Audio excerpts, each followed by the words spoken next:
Oh Lord.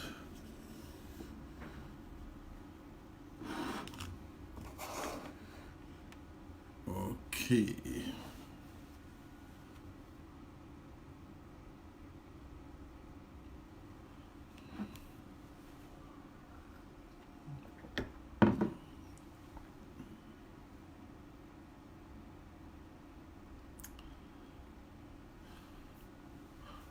Reverend Divine, thank you very much. Now, for whatever funny reason, the my computer is not coming on. So this is I'm using the iPhone. It's funny. Hey, Pastor Tayo, how are you? Welcome. Yeah, my Wi-Fi is not. I don't know. The Wi-Fi is working actually, but for whatever strange reason, my the usual the desktop I use is not working. Karode, you're welcome. Yes. How? Yes, we're all right, Reverend Divine. We are okay. Just that this, I don't know what is wrong with my desktop tonight.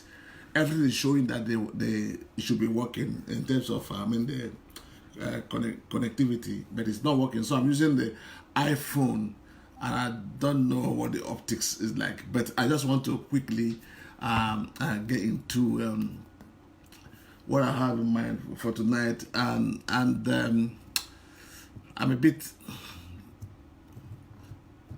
deflated, but anyway, let's see how it goes, because I'm not used to this. All right, I want to look at I call it dealing with the stigma of negative stereotyping. So the stigma of negative stereotyping is the title. So I just want to kind of look at that.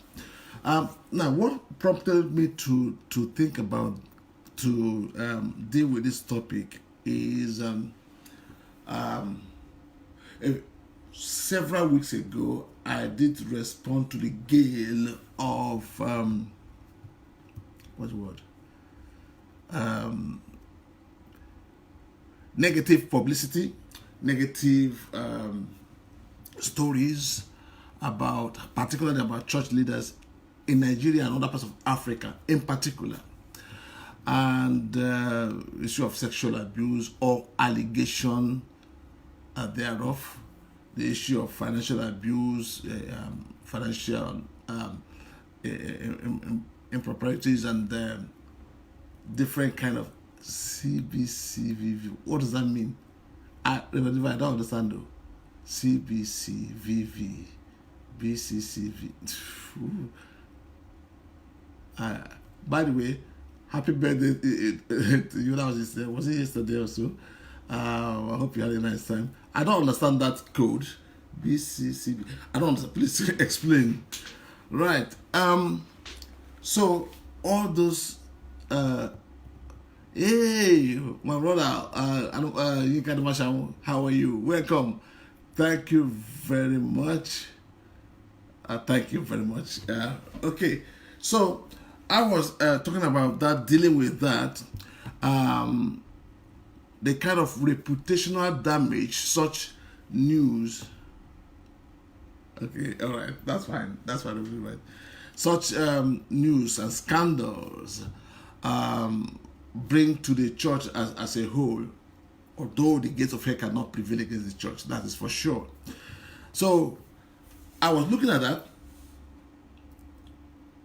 but also thinking about people who are innocent, because you see, as it is in particularly in Nigeria, and among Nigerians, so when you check the social media, and not just Nigeria, other parts of Africa and other parts of the world, when you talk about pastors or church leaders, they say, oh yeah, they're after money, oh yeah, they do this, oh yeah, they do that. Almost like everybody is guilty by association. And I know that in such kind of environment, many innocent church leaders, many innocent pastors, many innocent people who have been serving God. Good evening, God bless you. Hi, yeah, the family is fine. And how is your family? Happy New Month. Great, thank you. So I was looking at that, how many servants of God have borne the shame and opprobrium of just by mere association, because they are pastors, they are church leaders. So the offense or offenses of a few, the misdemeanor of a few, like, okay, welcome, God bless. Yeah, they are like they put on the cloak of shame as a result of what a few have done. They put on everybody. They tar everybody with same brush, besmirch the image and reputation and integrity of overwhelming majority who are serving God sacrificially, who are serving God relentlessly, who are serving God in what seemed like a thankless job. Serving God tearfully, many of them in different places.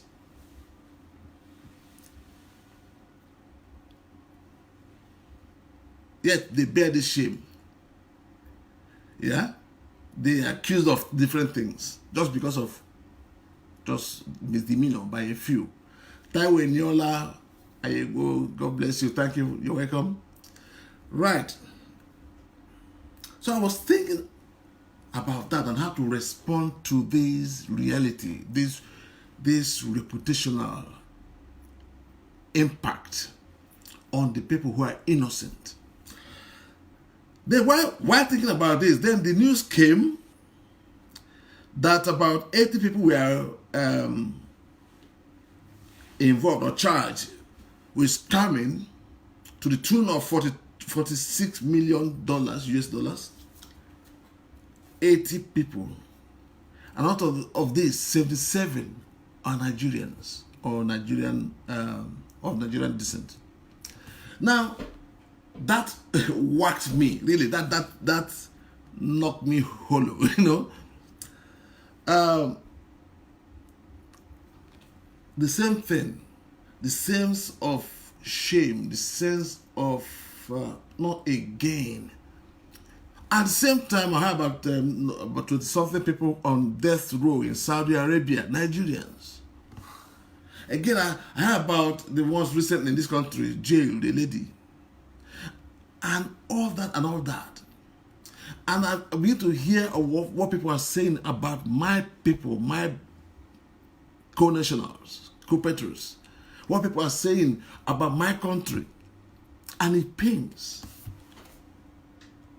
So on the one hand, what people are saying about the church and church leaders and the ministry pains. But when we're dealing with that, then my other identity is attacked.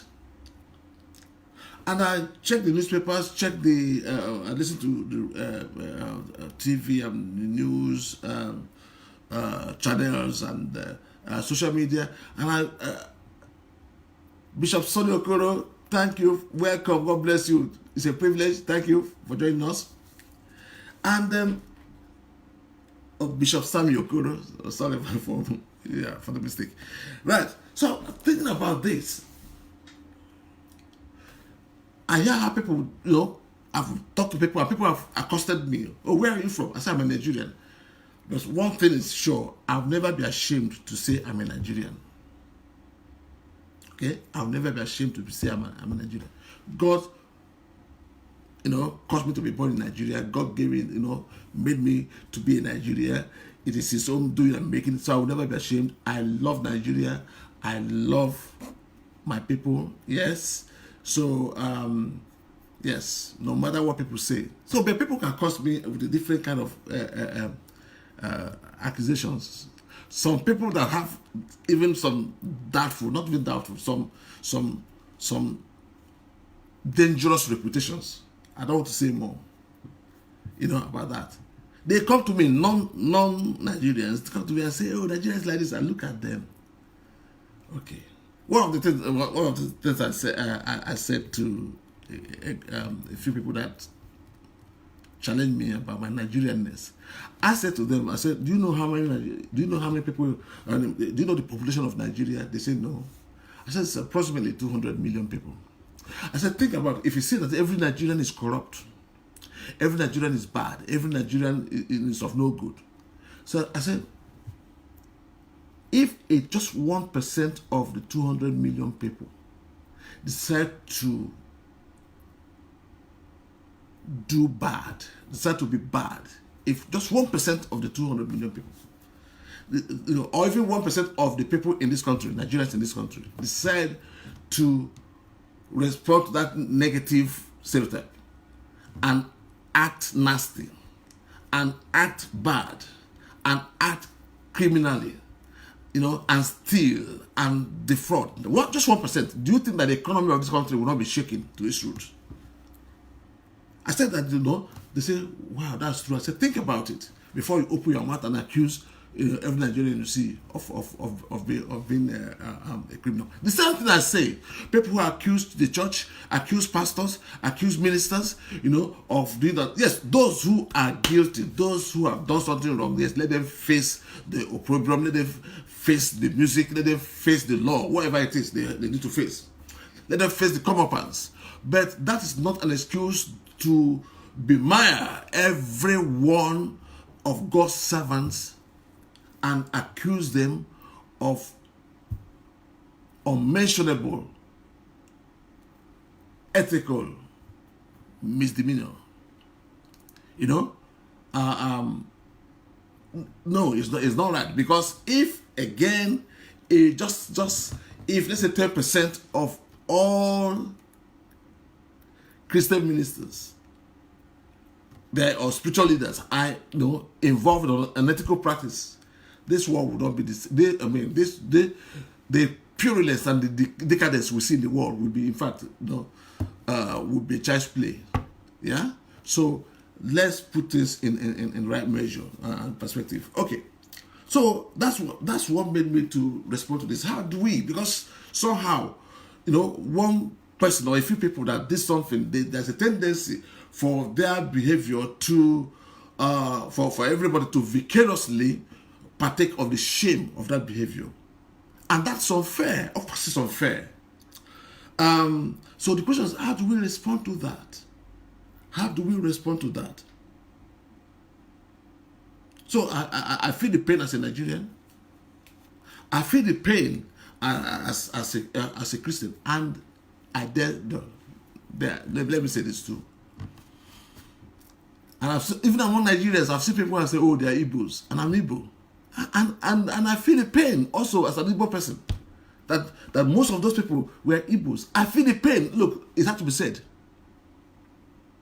I'm not into ethnic profiling, but what is there is there. It has to be said. I will not deny that they are not Igbos. No, I will not. Okay? So on three levels, I suffer the impact. Okay. So how do we respond to this then? The first, in fact, let me go to the Bible. I want to just this portion. The whole chapter of Ezekiel 18 is very hard for this. But we're not going to read everything. It's long, 32 verses. We're not going to do that. So let me quickly go to just pick a few verses here. Ezekiel chapter 18. And I read from New King James Version. Oh, don't do this. Okay, right. Ezekiel 18. It says, the word of the Lord came to me saying, what do you mean when you use this proverb concerning the land of Israel, saying, the fathers have eaten sour grapes, and the children's teeth are set on edge? As I live, says the Lord God, you shall no longer use this proverb in Israel. Behold, all souls are mine, the soul of the Father, as well as the soul of the Son is mine. Said the soul who sins shall die. Okay? I'll skip.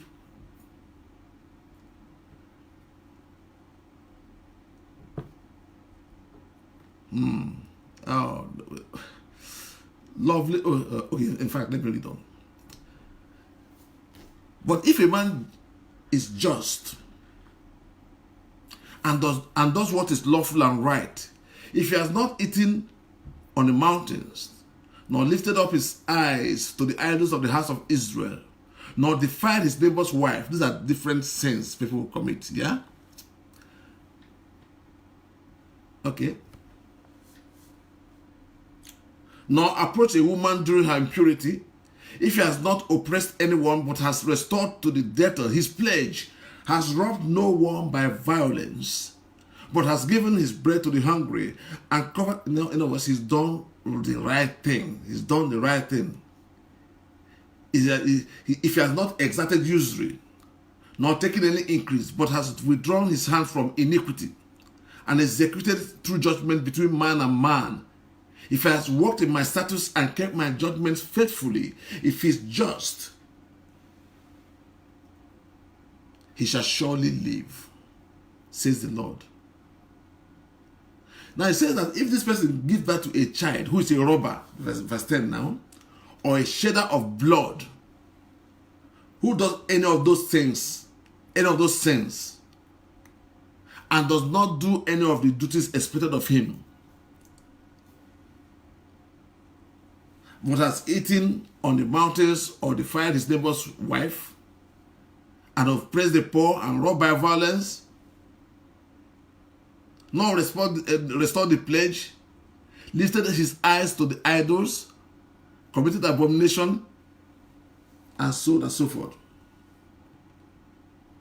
If he has done any of these abominations, he shall surely die. Okay? So in other words, if the father is righteous, he will live. Adebayo, Adeniro, God bless you. Thank you. Thank you for coming again. Yeah, I noticed you were there last week or so. God bless you. We're dealing with, like, how do we deal and respond to the stigma of negative stereotype or stereotyping. If this righteous person gives that to a child or a daughter, a son or a daughter, and the son goes in a way that's unrighteous, the way that displeases the Lord, becomes ungodly, the Bible says that he will bear the consequence of his own sin. I'm talking about father and child here, or parent and child. Basically, God is saying that the parent will not bear the sin of this child, nor the child bear the sin of the father, and so on and so forth.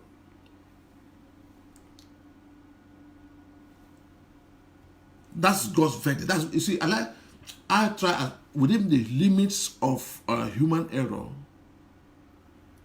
Every Christian, every believer must orientate themselves and try to align themselves to the way God reasons, God's mentality. The Bible says that the wicked person should forsake their thought. We should forsake our thought and embrace God's thoughts. We don't lead on our own understanding.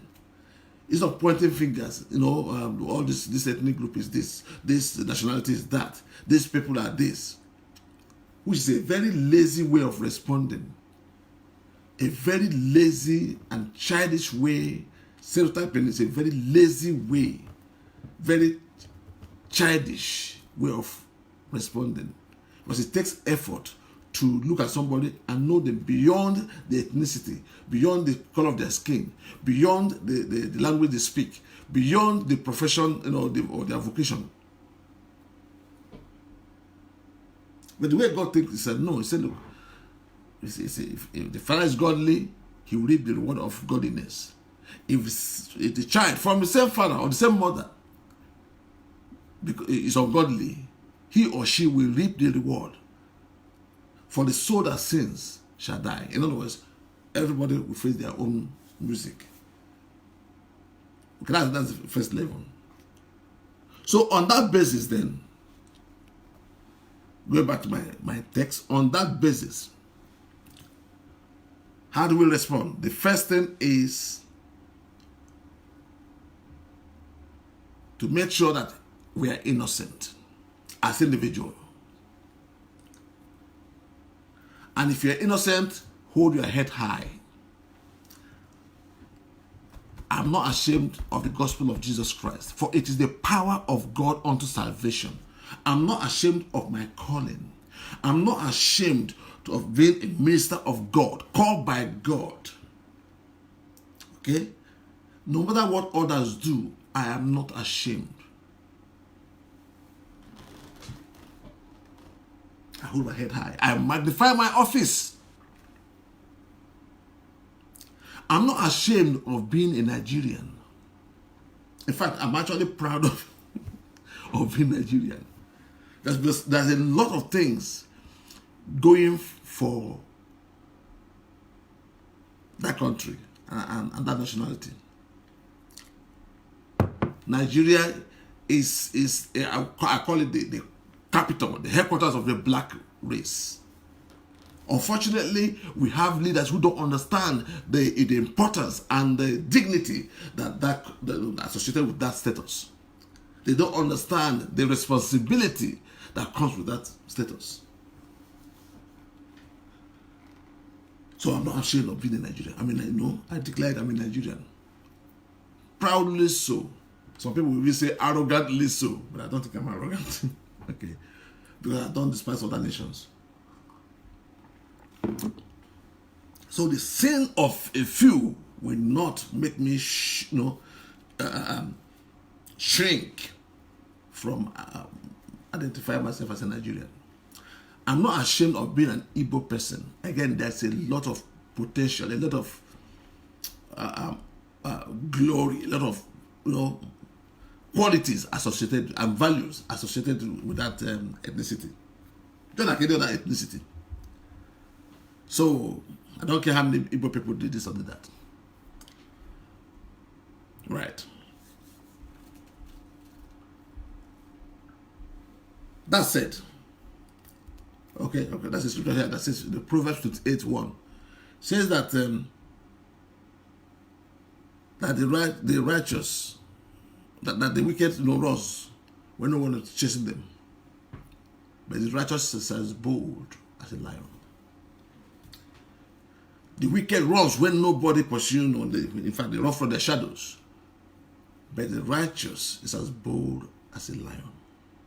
If you have done nothing wrong, nothing to fear, let us set you, as a Nigerian, let us set you 10 times a day. Be bold and let them do their work. Let the police do their work. Let the customs and immigration, let them do their work. But don't shrink back.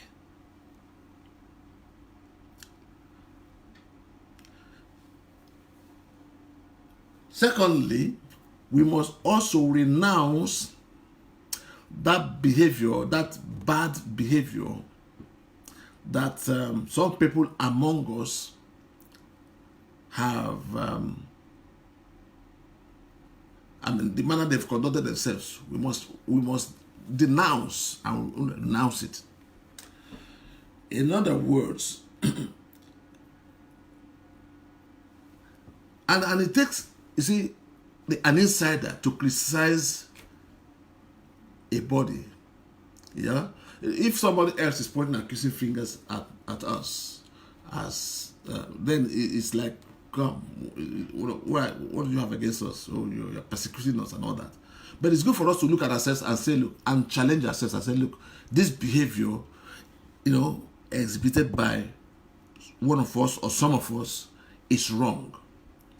And if we don't do that, and I said that concerning the church, there is a need for us to look at ourselves and say, look, listen, brethren, this is not right. This is not, like James, is it James that says, this ought not to be so. This ought not to be so. This is not right. That's what they call autocriticism, and that is valuable. Yeah, you look at yourself and examine yourself as both as individuals and also as a collective body, a corporate body, and say, this is not right. As Nigerians, we can look at ourselves in the face and say, this is not right. This is not right. Again, as Igbos that I am now, the Yorubas can do, a Yoruba person can do the same for the Yorubas, an Hausa person can do the same, a Edo person can do their own Urobo, Chui. Because everybody, for all have sinned and come short of the glory of God. The English person, there's no Caucasian. You have some things that that people do in your culture, in your subculture that is wrong. It's for you guys to look inwards and say, my people, this is not right.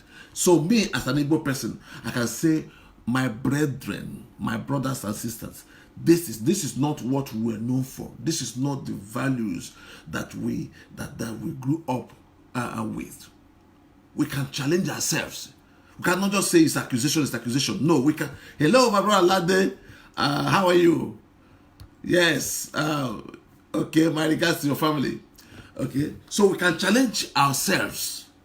It's easy to point accusing fingers at the white people did this, Asian people are like that, Jamaicans are this, Ghanaians are like this, Igbos are this, Yorubas are this. No. That is a very lazy, very infantile way of doing it. You look at yourself, look at your family, look at your ethnic group and say, listen, guys, this is wrong. Let us change. Yes? Okay. So the first thing I said, in view of the stereotypes and the stigma of these negative stereotypes, the first thing I said is don't participate in the evil, hold your head high, accept who you are, spiritually, who you are, ethnically, who you are, in terms of your nationality. Accept who you are, But then, as a people, we look at ourselves, and say, look, and look at that, a collective mirror, and say, this is not right. We have to change. And that's healthy. And in doing that, how do I put it? We should not, let's call it number 3. We should not throw away the baby and the bathwater. In other words, the people among us that have done wrong, we do not repudiate them. We do not, we renounce and renounce what they've done, but we don't cast them out to the dogs. In other words, they are still our people. And that's why, if we're going to intercede as intercessors, as people who go to God and say, have mercy on our people, you cannot just say, look, Lord, I'm innocent, I'm not like them. I'm not like those people, like the prayer of the Pharisee. Lord, thank you, because I'm not like those people who are sinners. No, we have to identify in the sense that they are our people. As if you said, Ezigbo, welcome. They are our people. The church leaders that have misbehaved, they belong to us. They are our brothers and sisters. The Nigerians that have misbehaved, they are our part of us. They are our people. No, we no longer suddenly say they are Ghanaians and deny them. No, they are our people. Okay? We condemn what they've done. We denounce but we do not reject them in the sense that say, oh, they are not. No, they are our people. That's why when we pray, like Daniel, when Daniel prayed about the sins of the fathers and all that, when Daniel, his prayers, or Nehemiah, for that matter, or some other people who have interceded for the nation of Israel or Judah, they don't say, Lord, it's them that did it. No, they stand before God. Yes, they have stature before God by virtue of their righteousness, but they identify with the people and what they've done. They identify with the people. And they ask for mercy. It's interesting, like in Nigeria, when people, even who are Nigerians, people of Nigerian descent who have not even been to Nigeria before, or who grew up here or in America or wherever, in the diaspora, when they achieve greatness, Nigerians like to say, yeah, that's ours. I remember when Christine Ohurogo, where she won the Olympics thing and she won, she was invited to the Nigerian High Commission in London. Shola Sholiga, God bless you, welcome. She was invited. West Nigerians came together and shared in the glory. Although she didn't run for Nigeria, she ran for Great Britain. The same thing, Anthony Joshua, who incidentally was rejected by Nigeria for Olympics, when he now, won and became a world champion. Nigerians, it's us, it's our son. It's our son. Because he's done well. Now, when Nigerians do bad, with those things, we must also be ready to say, yes, this is our son too, this is our daughter. Yes, they've done bad, they've done wrong, but they are our sons, they are our daughters. Very important. If we are going to make an impact, if we are going to help them, to rehabilitate them and make them, redirect them and orientate them, we must embrace them. Yes, they must face the law, but of course, our Nigerian government should ensure that, yes, while they face the law and while they cooperate with the FBI to make sure that they face the music, they must also ensure that they are tried fairly. That's the duty of a nation to the citizens.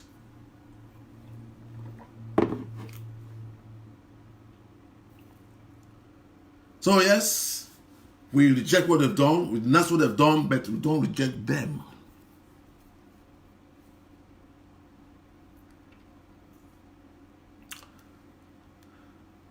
That's a saying in Igbo language. It's actually a name, Obiajuwan. Obiajuwan means the heart does not reject a child.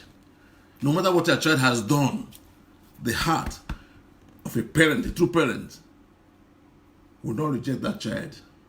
My brother, Fiona York, how are you? Hey, sorry, I thought that's another person called John. Fiona, how are you? my sister, rather, Fiona, how are you? Good to see you. Good to see you. God bless you. Yeah, yes, I've been following your progress, Fiona. Yes, I thought it was somebody else that has similar name, but they made it. Okay. Where are we? Right. So, for those of you just joining, I'm dealing with how do we respond? How do we deal with the stigma of negative stereotypes? Either as a church leader, a Christian, as a result of what some other Christians have done, what some other ministers have done, people like to try to make you feel ashamed that you're a Christian or a church or a spiritual leader. How do we respond to that? Also, even as a national, let's say, for example, I'm talking about Nigerians. When they say Nigerians have done this, Nigerians have done that, should I now hide under, hide this inside a hole, because I'm a Nigerian? No. I hold my head high. As a Christian, I hold my head high. As a man of God, I hold my head high. As a Nigerian, I hold my head high. As an Igbo person that God made me know to be, despite some of the things that some representatives of these different entities have done. Hold my head high. Denounce the activity, not participate in that evil, in that corruption, in that scamming, in that 419. I'm not part of it. My children are not part of it. My wife is not part of it. At the same time, I see beyond the whole thing and see the humanity and the vacuity and the hollowness of the people who participate in this and have compassion and not reject them, but also, yes, embrace them. You don't say suddenly they are not part of the part of you. Why we must do this is because, you see, people, for example, people who pierce themselves, like Paul says, with many sorrows, in their quest for material wealth, however they get it, no matter whoever they scam, whoever they cheat, whoever they abuse, whoever they kill to get it. You see, I put it this way: they are lost in their lust for material gain. They have drowned themselves in that inordinate desire, that inordinate quest for acquisition of material things, money. They are inebriated by that desire to acquire. It's madness. How can you steal billions, for goodness sake? Billions. In any currency, billions. How bad? I mean, that means that's a level of insanity that they are suffering from. Akpoko, Cynthia, God bless you. Ilechi, God bless you. Thank you for joining. Yes, again, you were there last week or so. I remember. God bless you. Thank you. So this is it's mad. How can somebody steal billions for goodness sake? And when you see them spray money in parties, at parties, see they spray money as if there's no tomorrow. You know that they couldn't have worked for this money.